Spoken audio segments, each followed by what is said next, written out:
Om Sahana Bhavatu Sahanau Bhunaktu Sahaviryam Karavavahai Tejasvinavadhitamastu ma vidvishavahai. Om Shanti Shanti Shanti. Om Sahasrashirsha Purushaha Sahasrakshas Sahasrapat Sabhumim Vishwato Bhritva Atyatishthadashangulam. So we'll be starting with Purusha Suktam today. Purusha Suktam is part of the Rig Veda also, but it is there in Yajurveda. Actually, the Purusha Suktam as it is only 16 rigs are there. Okay. The first 15 are all in Anushtup Chandas. You can see the Anushtup means there will be 4 padas of 32 matras. Okay, so 32 syllables, and each section or quarter is of 8 syllables. So Sahasra Shirsha Purushaha. Okay. Sahasrakshas Sahasrapat. These are all 8 syllables. So like this you can see there are totally they say 16 are there. And the last one is Trishtup. The 15 of them are in Anushtup. One is in Trishtup. And then the rest of the part also is normally chanted along with Purusha Suktam, all these things. But this is called Uttara Narayanam, like it is given here. But traditionally, in fact, we chant Purusha Suktam up to this, and also we continue that with Narayana Suktam also is there. Okay. So the Purusha Suktam and Narayana Suktam we normally chant together. But up to this is only really Purusha Suktam. Even in this there are 2 rigs are there extra that they may have taken from somewhere and added here. And normally during chanting we take rigs from different places in the Veda and also put together for chanting purposes. The Purusha Suktam itself is only Shodasha rigs are there, 16. And this Sukta is about the Purusha, correct? Purusha Suktam. That is why it is called Purusha Suktam. So when we say Purusha, what is our understanding of Purusha? Okay, so we have to understand the word Purusha, which is a very flexible word, let me say, because there are so many ways of deriving meaning from this word Purusha. And in fact, you can derive the entire Vedantic teaching from this word Purusha, because Vedanta is teaching you an equation. Okay, the equation is what is called Mahavakya. So the Mahavakya is really an equation. Of course, like any equation, it is not very obvious, correct? Initially, when you look at the equation, in fact, it looks contradictory. It looks absurd, in fact. Because equations are supposed to be like that, understand? 1 equal to 1 is not an equation really. Nobody gives an equation 1 equal to 1.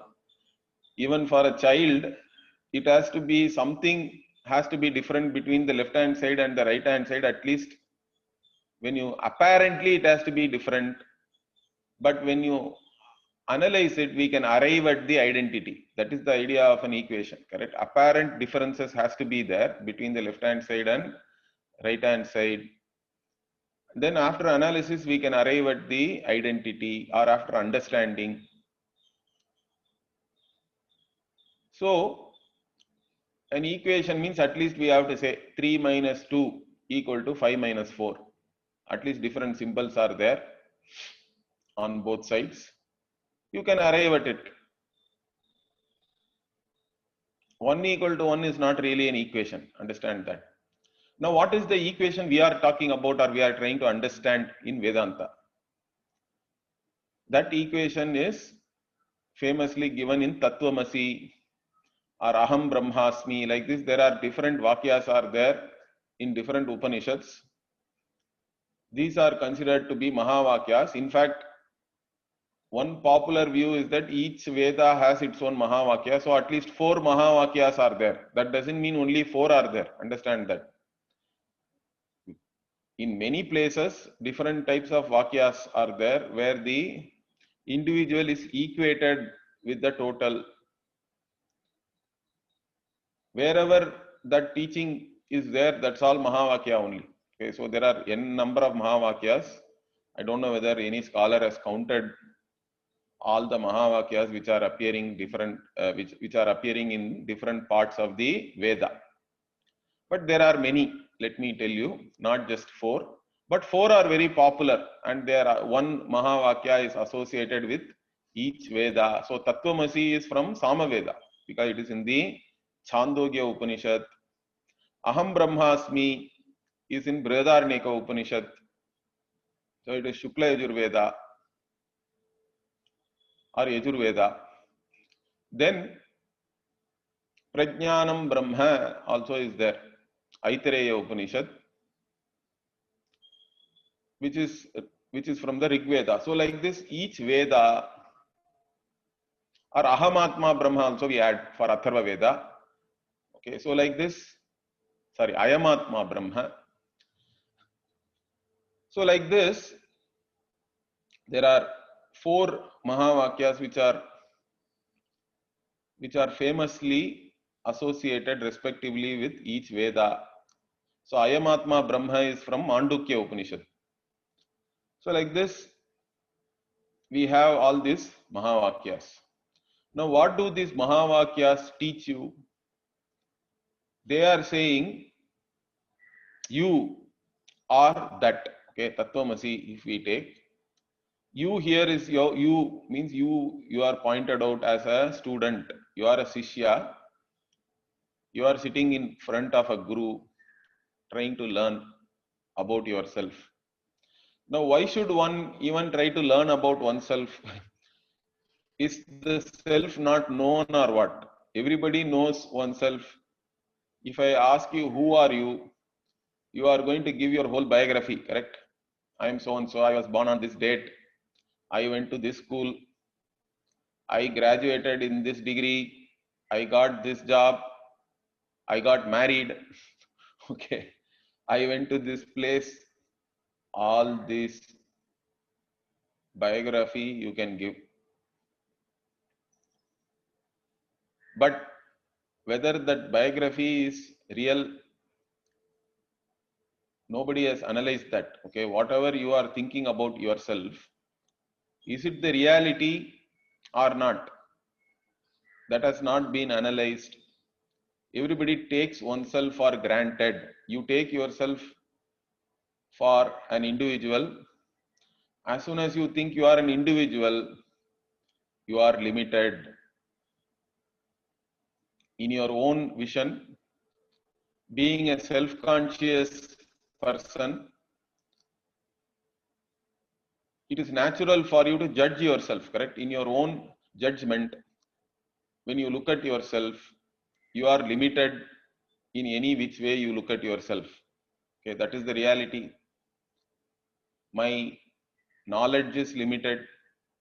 In fact, the more I know, I also know how much I don't know. Your ignorance also seems to be increasing.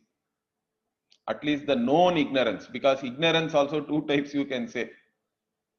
Whatever I know that I don't know is the known ignorance. And there is so much which I don't even know that I don't know. So as you start knowing more and more, you also get to know what you don't know also.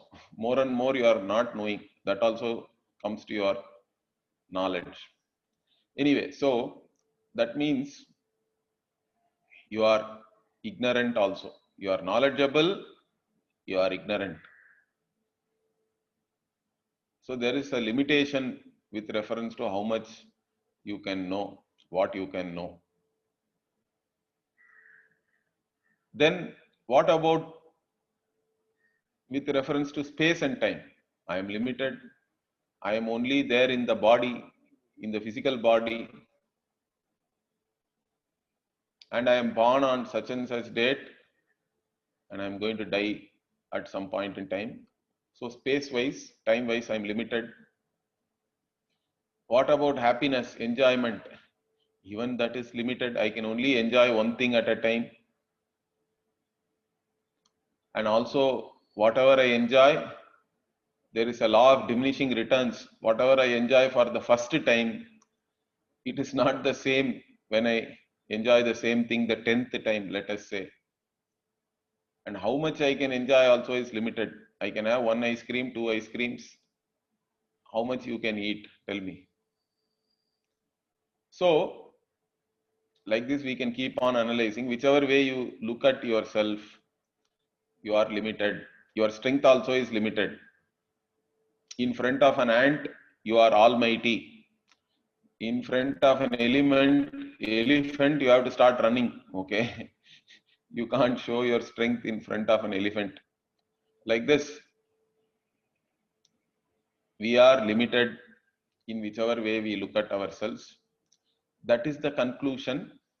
This conclusion is not born out of any analysis or anything. It is what we call avichara siddha. Without any analysis, this is what you have taken yourself to be. In one way, you have taken yourself to be granted. Taking this as the truth, then our whole life is lived based on this conclusion that I am limited. Okay, what is the problem in this? That's what first we have to understand. Before you study Vedanta, what Vedanta is going to give you, how it is going to solve your problem, unless you understand that, then there is no point in getting into Vedanta or getting into Shastra, studying the Shastra. So 2-3 important points we have to understand before we study Shastra. One is, what is the Shastra giving me? And why should I even study the Shastra? If I have some problem, I want to resolve it. And if the Shastra is giving me a solution for that, then there is some usefulness or purpose in studying any Shastra. So if we look at it that way, what is it going to give me? Because many people study or attend classes or go and sit in some satsang for various reasons, correct? Some people simply think that it is a punya karma. So I will go and sit in a class. Listening to the Veda itself is punya, which may be true. I am not denying that. But that is not the purpose of studying or attending a class. Okay. Or some people can attend even classes in a university, correct? You can go to university also and study Vedanta, Sanskritam and all those things. There the goal is very clear. You want to get a certificate, you want to get a degree, you want to be a scholar. But I don't think any of you are interested in, I'm not giving you any degree or anything, okay? I am not even giving you any certificate. So why should you come and study? Why should you spend your time and attend this class? You can do so many other things in the morning. So if we look at that, so first we have to understand why you are attending this class. So for that, first we have to understand what the Veda is teaching and how it is relevant to you. So let us first try to understand who am I. As I told you, in everybody's vision, one is a limited individual, limited in whichever way you look at yourself. Now, if you are able to accept your limitations totally, and if it is your reality, let us say, it is your natural state, means you should be able to accept that I am limited and I am fine. You should be fine with that. if it is your natural state, but nobody is fine with that. That is the whole problem, correct? Since in your own vision you are limited, you think you are lacking something, correct? Everybody feels I am lacking something, I am a wanting person. That is the conclusion, correct? That is the implication. When in your own judgment, if you see yourself as limited in some way, from that appreciation, correct, of the fact that I am limited, what is the conclusion? That I am a wanting person, I am lacking something. Okay, so you are a wanting person means then what? Then I want to get rid of that lack, correct? So I have a certain desire now that I want something so that my wants can be fulfilled. So you have the power to desire, you have the power to know, although all these things are limited, you do have power. You have the power to do also. So what do? You take action, you do things to fulfill your desires, through which you think that your wants will be fulfilled and you can be happy forever. Fine. So you all take up different pursuits, you want to accomplish different things. After accomplishing that, what happens? You are still the same individual.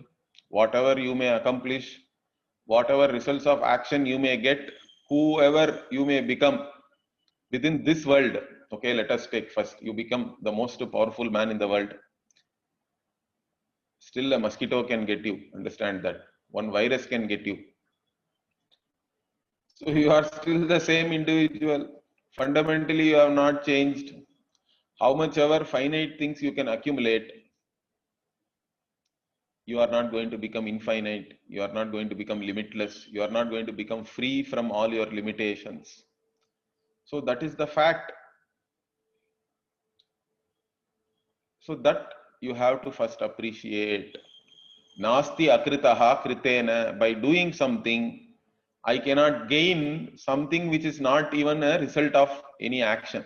Because by action, I can create something which is not there. Let us say, I want a pot, means you can create a pot and then even use that pot for fetching water, storing water, all that. So action can create things. By action, you can also reach somewhere, correct? You are in Chennai, means you are not in any other place. Now you want to go to Mumbai. With corona and all that, even there is no transport, at least you can walk, or you can take different ways. Okay, you can take a flight, you can take a train, you can walk, you can take a bus, let us say, or some people take a cycle, motorcycle and all that and go long distance also. Whichever way. So different actions can be there for achieving the same result, and reaching somewhere also is one of the results of karma or obtaining, correct? Then karma can also purify something which is already there. Dirt has settled, now you go and scrub it and purify. Those who have copper vessels and all, you know, correct? Periodically we have to purify it, otherwise the whole color changes. So like this, there are only a few types of results you can achieve with karma. Okay. You can also modify something. Something is there in one shape, you modify it. Okay. So like this, 4 types of results are there like that. In the Shastra we say. Now, these 4 types, you create something newly, you reach or obtain something, that is called apyam in Sanskritam. Samskaryam also there is, you purify something, you clean something, that is called samskaryam. Then vikaryam, you modify, you can change the state of something. There is milk, you can do something and make it into curd, let us say. That is vikara. So all these four types of results, you can categorize any result as one of these things. This is what you can do with any action, but none of these things can produce the limitless. In fact, limitless cannot be produced, really speaking, because if it is limitless, it has to be limitless with reference to space, time, and objects, all different objects also, because one object limits the other object, right? If something is a pot, it is not a cloth, or if something is a cloth, it is not a pot. So there is no clothness in pot, there is no potness in cloth. So by an object being what it is not any other object. Therefore, it is limited by being that object itself. So limitation, if we look at it, space-wise limitations are there, time-wise limitations are there, object-wise limitations are there. So truly something which is limitless means it has to be everywhere in space. It has to always be in time, past, present, future, and it has to be all the objects. It cannot be that some object is not the limitless. All objects are also the limitless. So this is the only way limitless we can understand Ananta. Now such a limitlessness cannot be reached, cannot be created in time, and it has to be already available as all the objects.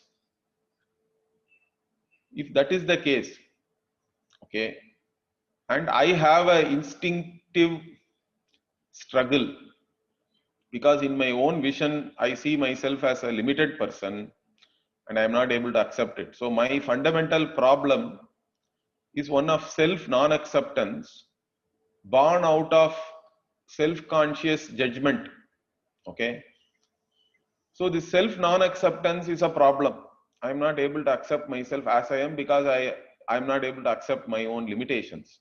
So what I am really seeking by achieving anything in this life through any action is really freedom from limitation only. Understand that. So what I am really seeking is not a particular object or things like that. Even when you attain something, particular thing, for some time you don't think that you are a wanting person. That is what is giving you the joy. In your own vision, you feel fulfilled, complete for some time, but then it doesn't last. Again, some other lack is there, correct? You are anyway limited in spite of any accomplishment you may have. So again, you have to start seeking something. That is what is called samsara. It is a life of becoming, never ending life of becoming is what is called samsara. Samyak sarati. You keep on going from one thing to another to another. It never comes to an end. Because in your vision, you are always a limited being, whatever you may accomplish. And there are more things to accomplish. So that is the reality of me as an individual. Only two options are there. Either I have to be limited, that is the truth, that is my nature. But if that is the truth and that is the nature, I should be able to accept it and be happy. But that is also not the case. I am all the time struggling to get rid of my limitations instinctively. Therefore, is there any other reality which I am missing? That is the question for any analyzing individual. So the question is, either there has to be a limitless or I am limited is the reality. Now I am limited is the reality is not working for me. If it is the reality and if it is my real nature, I should be able to accept it happily, but that's not happening. So there is only one other option. Is that what? Maybe I am limitless. If you are already the limitless, then why are you feeling limited? That is the problem now. Okay, so the only option is what? You have to be already limitless, because limitless cannot be newly created. And if limitless is there, it has to include you. Limitless cannot leave out any object, I told you. So it cannot leave out anything, it has to include you. That means if you are already limitless, how is it that I don't know? Now, see, initially you wanted freedom from limitations because you are not able to accept yourself as a limited being. So, when you desire for freedom from limitation, you are known as a mumukshu. Okay. But to gain freedom from all limitations, that limitless has to be already there. That is the only option. Once you appreciate this, then your pursuit becomes different. If limitless is already there, if I am already the limitless, but I do not know it, means my problem now becomes a problem of ignorance. If the problem is ignorance, what is the solution? Knowledge alone is the solution. Because many times we know that even though we have something already, due to ignorance, we miss it. So I can keep this, my specs on top like this, correct? And after some time, even that sensation is so much part of your body that you don't recognize it. And now you go all over your home searching for your glass. Now what should we say? You are already the one with the glass, correct? But you are going searching all over for the glass which you already have. Now what should you do to find this glass? You should know that you are already with the glass, correct? Somebody has to point it out to you. That is the guru. In the case of glass, your wife may tell you, or your husband may tell you, hey, you already have the glass on your forehead. So then what? I get the glass back. I have obtained my glass. In reality, I have not obtained anything, correct? The loss was due to ignorance. The gain was due to knowledge. That's it. So this is what is called accomplishing the accomplished. To accomplish the unaccomplished, karma is the sadhana, is the means. You have to do something. If you want to create something new, if you want to reach somewhere newly, if you want to change something, modify something, or if you want to purify something, for all these things, these are all accomplishing the unaccomplished, and action, activity is the means. But what about accomplishing the accomplished, where the loss is purely due to ignorance? Knowledge alone is the means.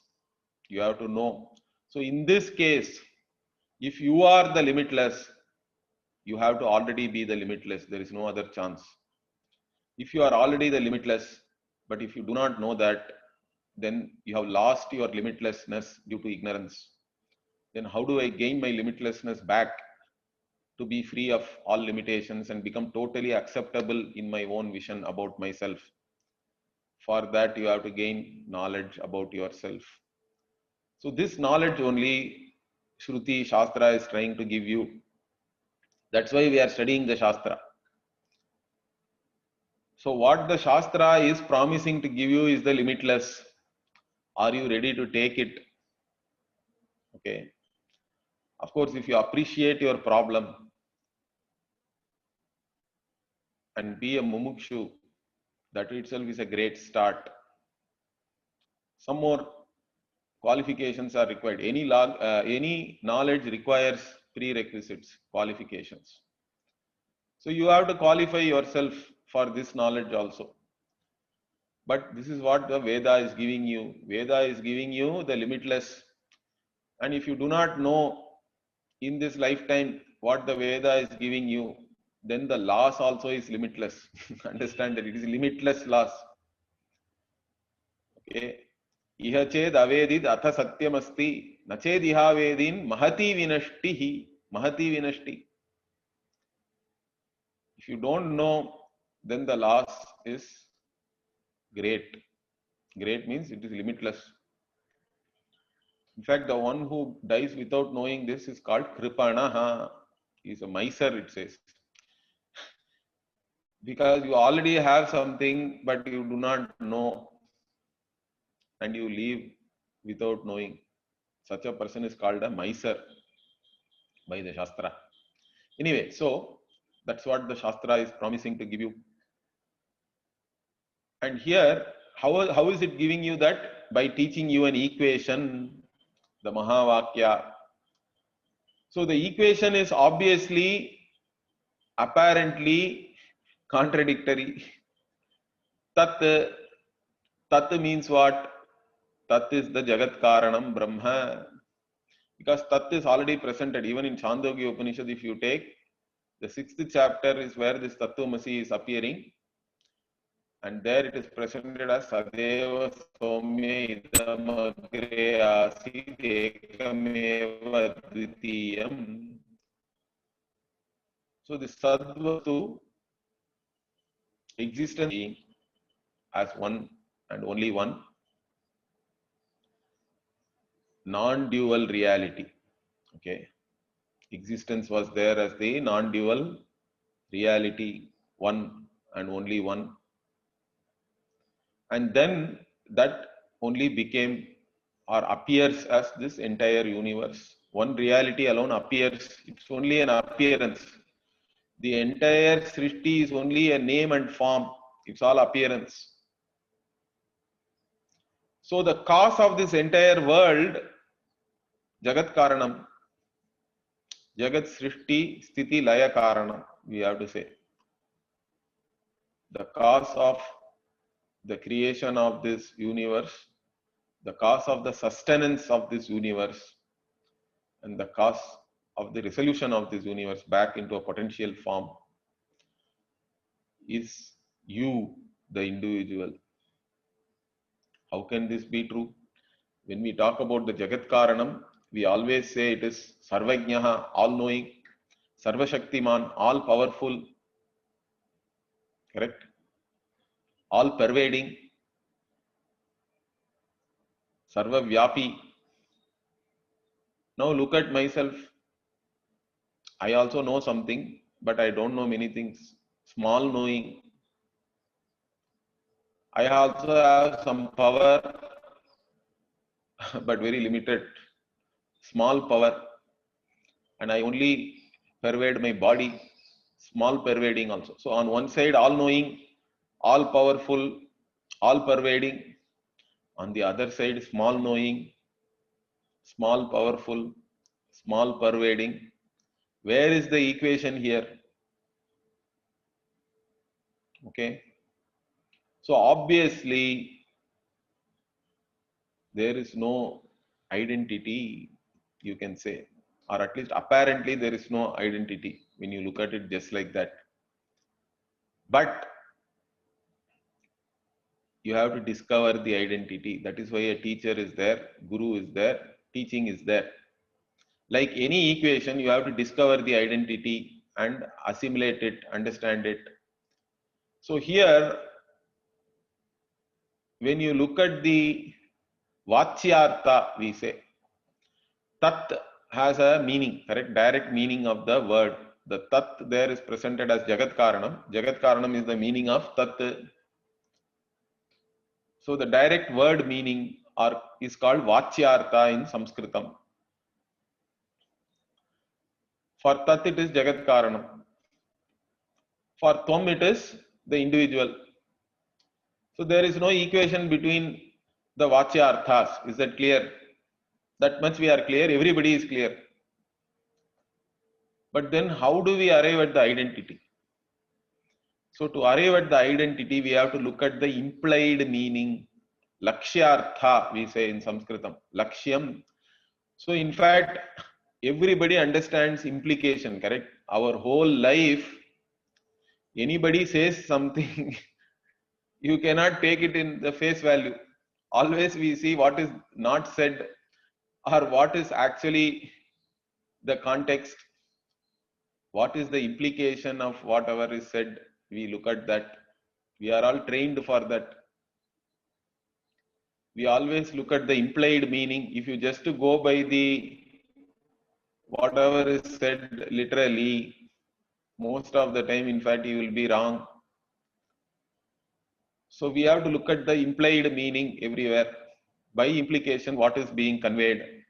Particularly journalists have to be looking for what is there in between the words.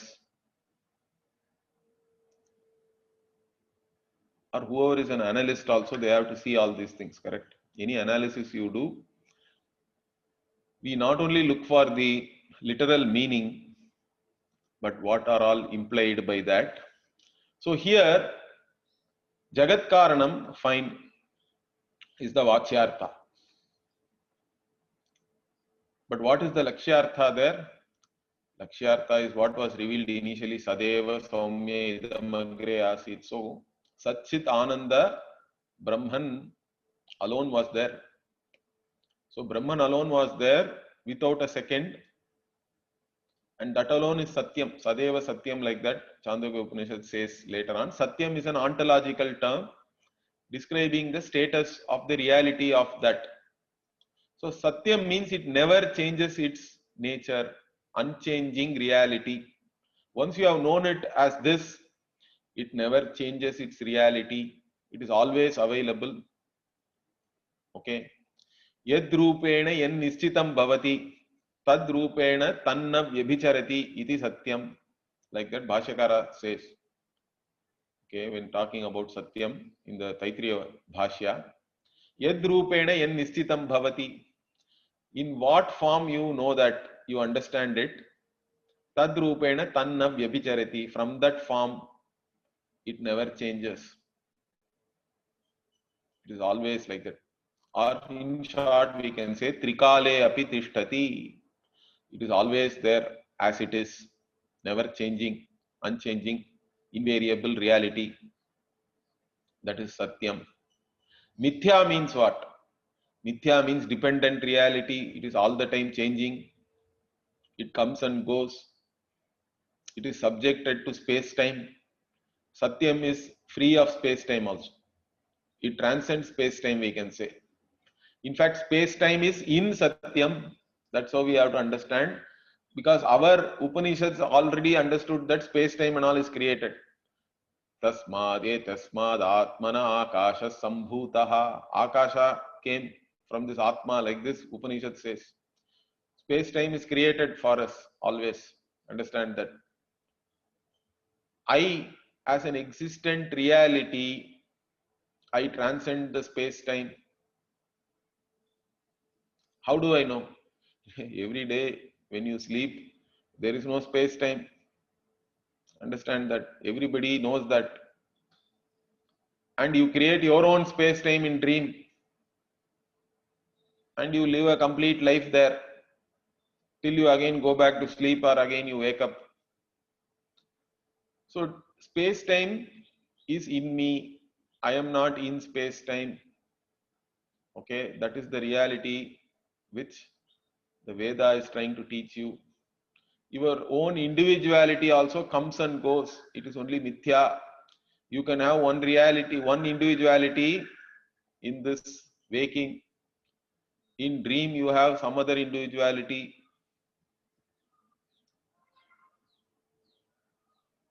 In fact, in waking, you are a king. In the dream, you are a beggar. So what do you do? In the waking, you have had a feast.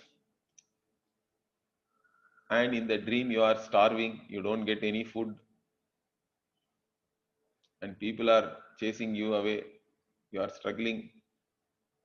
Which is the reality now? And you go into deep sleep, there is no individuality at all. You don't cognize anything. So then this individuality also comes and goes. How can I take it as the reality? Whatever is always there, whatever is unchanging alone is the reality. But I am there, correct? I am awake, I dream, I sleep. The I is invariable. I as a conscious entity is the invariable. I, which is self-revealing, self-existent, conscious entity, conscious being, is the invariable. It is always there. That is what is called Dehi. Dehi nosmin yatha dehe kaumaram yavvanam jara. Bhagavan also says in Gita, Tata dehantara praptihi dhirastatra na muhyati. So Bhagavan, I talked about the three avasthas, but Bhagavan is also talking in a different manner. He says, when you are a child also I, when you are a boy also you are a I, boy or girl. Then when you are a youth, I, when you are an adult, I, when you are old also I, the I is the same, the Dehi. But the bodies are all changing. Physical body is changing. Everything is changing. Once upon a time the hair was black. Now it is white. It may not be there after some time. So even while the body, mind, etc. is changing, I never changes. I is the same I throughout. Now that they, he is of the nature of a conscious being. Whatever I see is not I. This is the analysis we have to do. I see my body means that is not I. I see my thoughts. My thoughts become evident to me means I am not thoughts also. My hunger becomes evident to me means I am not a hungry person really. My thirst becomes evident to me means I am not thirsty really. I am the knower of thirst. So I am not the prana because hunger, thirst, etc. are all functions of prana. I am not any of my sense organs. I am not the mind. I am always the conscious being to whom everything becomes evident. In fact, to extend this, the Vedantic logic is what? I know that I am sorrowful. Okay, let us say. Then what is the normal logic? I have sorrow, therefore I am sorrowful. Okay, I know my sorrow, therefore I am sorrowful. Vedantic logic, I know sorrow, therefore I am not sorrowful. Understand that. Whatever you know is not you. It is only an object of your knowledge. So you are the conscious entity, conscious being who is the invariable throughout. And that conscious being is equated now with the Jagat Karanam. Jagat Karanam also now Shruti comes and tells you. The Shastra says is Satyam Jnanam Anantam Brahma. It is the conscious being alone. And there is only one consciousness. So when you look at it in this manner, the Lakshyartha for Tvam is conscious being. The Lakshyartha for Tat also. The Jagat Karanam Tat is also conscious being. So there is identity in the Lakshyartha. There is no identity in the Vachyartha. So this is the teaching in short. By implication, if you see, both are one and the same. What is the analogy we give here? The wave also is water. The ocean also is water. Ocean is the totality, Ishvara. Okay, from the ocean only the wave is born. By the ocean the wave is sustained. Into the ocean the wave goes. Like that, Ishvara is the Jagat Karanam. From Ishvara only all the names and forms in this world is born. By Ishvara they are sustained. Into Ishvara they go back. But Ishvara also is conscious being. Jiva also is conscious being. Ocean also is water. Wave also is only water. As water, there is identity between the wave and the ocean. There is no doubt about it.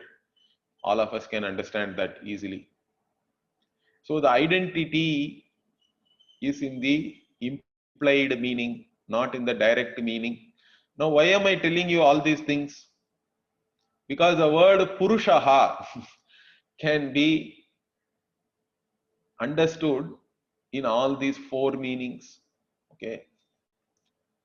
So Purushaha, there are 4 ways of deriving its meaning. One is what? First as Ishvara, let us say, Paramatma, Ishvara, Parameshwaraha, Jagat Karanam, the cause of everything. So how do I derive that meaning in with Purusha, with this Purusha Sukta? Puruni Mahadadi Tatvani Sanoti Paramatma Tatpada Vachyam, that is, means what? Puruni Mahadadi Tatvani means what?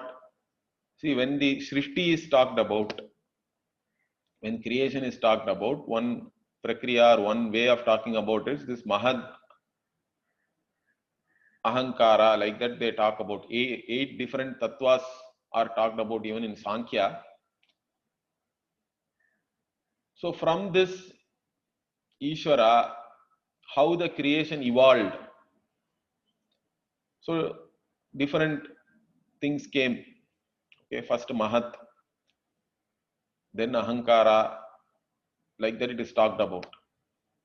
So all these things, all the tattvas, all the different categories of beings, let us say, okay, was given by whom? Sanoti means san dhatu is to give, like that there is a meaning. So who gave? So the giver, everything is given in this world, correct? Everything is given. And who is the giver? Giver is Paramatma, Bhagavan, Parameshwaraha. So Purushaha, Tatpada Vachyartha means Puruni, Mahadadi Tattvani, Sanoti, iti Purushaha. So Paramatma, Parameshwara, from whom, or the one who has given everything. Because when we are born in this world, everything is given, correct? Right from your air to breathe, water to drink, food to eat, everything is given. We are all we are all like guests getting into a hotel, correct? Everything is given to us. Like that only. So in the given, we have to appreciate the giver. And Ishvara is the giver. Now Purushaha can be derived in that way. That is the Tatpada Vachyartha. Then what is the Tatpada Lakshyartha? So in the Taittiriya Aranyaka, there is a Vakya. Purva Meha Aham Asam Iti Purushasya Tat Purushatvam. Means even before any of these things came. Like that's what is said in Sadeva Swami Idamagre Asit also. Whatever is there, this differentiated world. Before this differentiated world came, what was there? When there was no differentiated world, everything was unmanifest, undifferentiated. Means only Sadvastu alone was there, which is Satyam Jnanam Anantam. The conscious being alone was there. And that alone is real, in fact, because all these things are only names and forms. So that conscious being is what is said. Purvameva aham asam as dhatu. Means I was even there before. And that is the Purushatvam of the Purusha, like that Taittiriya Aranyaka says. In that way we can derive that. Purvameva aham asam iti Purusha. That which was there even before any of this differentiated world came about. That which is the Adhisthana, the basis for this entire creation, sustenance, resolution, this world. Like even the gold is the basis for all gold jewelry. The entire gold universe is gold only, correct? You can have n number of jewelry, names and forms, chain, bangle, earring. But if you look at it as gold, there is only one gold. Gold alone is there. Gold alone was there. Gold alone is there even when it is in the form of jewelry. Even if you melt all the jewelry, what will be there is only gold. Understand that. Gold is always there. Even this Purna Madaha, Purna Midam, that also means the same thing. This Sadvastu alone was there, complete in itself, total, full, complete, without lacking anything. Purnam, Purnam Adaha. So before this world came, the Sadvastu was there as Purnam, complete. Then this world came, got differentiated. Then also Sadvastu alone is there, because this entire world is Mithya. It is only name and form. That every scientist understands, correct? It's all only names in names. Namni namani, we say in Sanskritam. You take anything, you can reduce it to something else. You say, this body is there. Now a biologist will come and say, no, only cells are there. Then a molecular biologist will come and say, no, there are only molecules, DNA, RNA, protein, fat, whatnot. Then a physicist will come and say, no, only atoms are there. Or a quantum physicist will come and say, no, only proton, electron, neutron are there. Only quantum systems are there. Hey, how did all this few things become this entire world? That is Maya. This every scientist understands this. Whatever we see in the macro is only a show. It's only name and form. It's only an appearance. The world looks totally different at a quantum level. 99% is space only, in fact.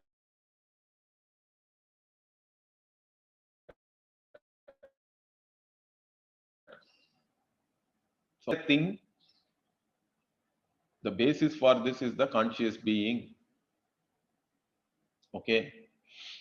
That conscious being is the one who was always there, was there even before this world came about. Even when the world is there, only that conscious being is really there. Like even when you are seeing the snake, what is there really is only rope, correct? If you see a snake on the rope, before the snake came also rope was there. While you are seeing the snake also, rope alone is there. It is the adhisthana, it is the basis for the snake cognition.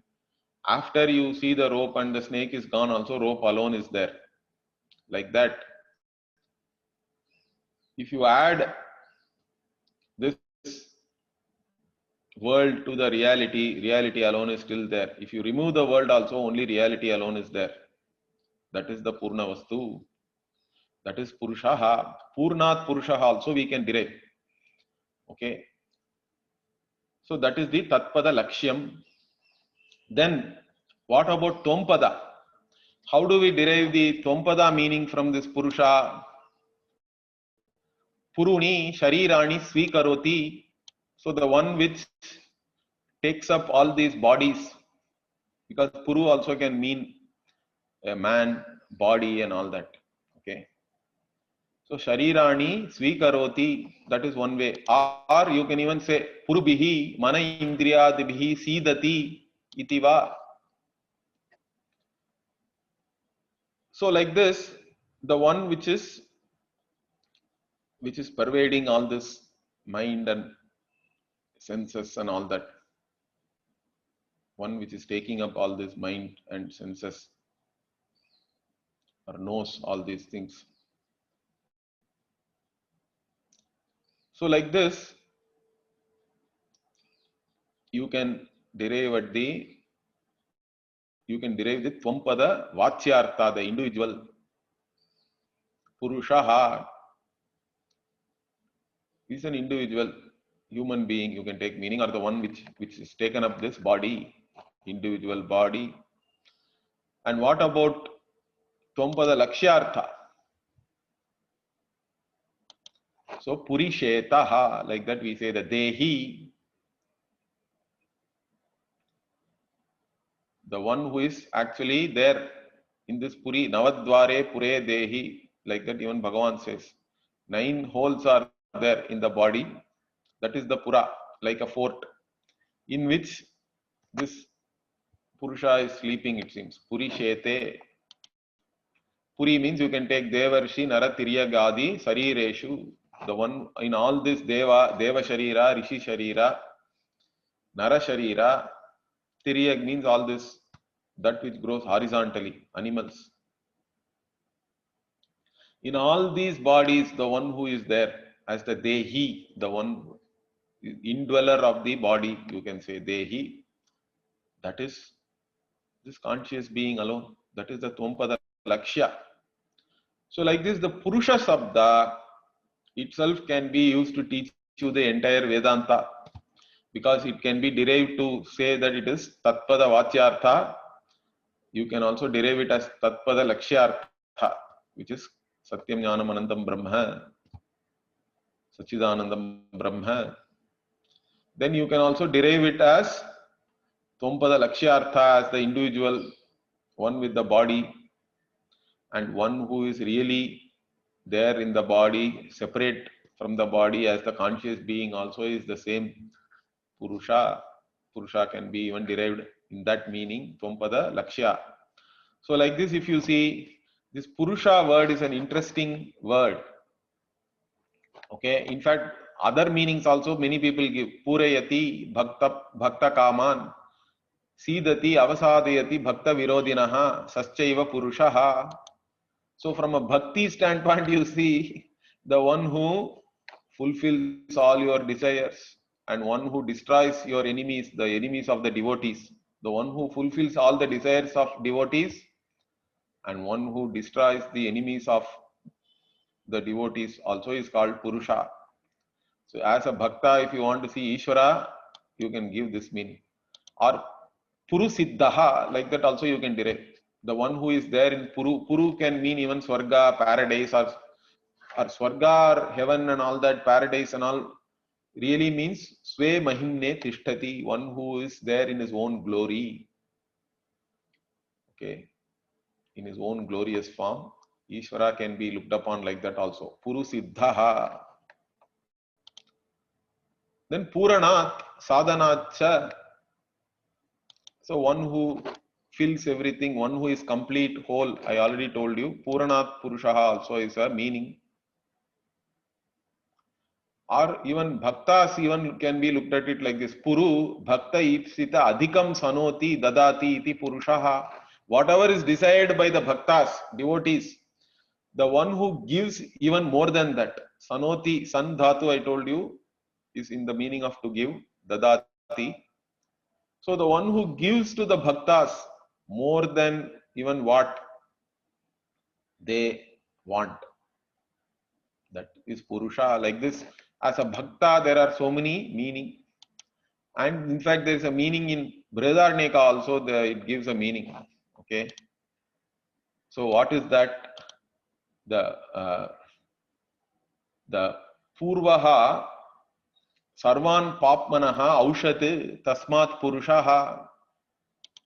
So the one before anybody else, the one who destroys or burns away all his papa. Because there it is the Brihadaranyaka 1:4, 1 itself this comes. The 1:4 itself is about Prajapati. So who becomes Prajapati? The one who burns all his papa by doing karma and upasana. Because you should have great punya to become the Prajapati, who is like the first born, who then creates everything. So talking about that Prajapati, Purvaha Aushat Sarva Papmanaha, the one who burns all one's papa even before anybody else. Assuming like there is a competition between different people to become Prajapati, they are also, everybody is doing karma upasana, but whoever has done it first becomes the next Prajapati. Like that, Brihadaranyaka gives, or you can even say Puruni, Papani, Oshati, Dahati, Smaranat, by just remembering the Lord. All your papas are all burnt. Smaranat eva, Papani, Aushati, Purushaha. So like this, different meanings are given for the word Purushaha. And that Purushaha only is going to be talked about in this Sukta. Initially, in fact, it will talk about the Purusha as the Paramatma or Parameshwara only. So we'll see that. The Tatpada Vacyartha only it is going to start with. And then what all is being said in this Purusha Sukta, we will see next week. Om Purnamadav Purnamidam Purnat Purnamudachyate Purnasya Purnamadaya Purnamevavashishyate. Om Shanti Shanti Shanti. Harihi Om Shri Gurubhyo Namaha. Harihi Om.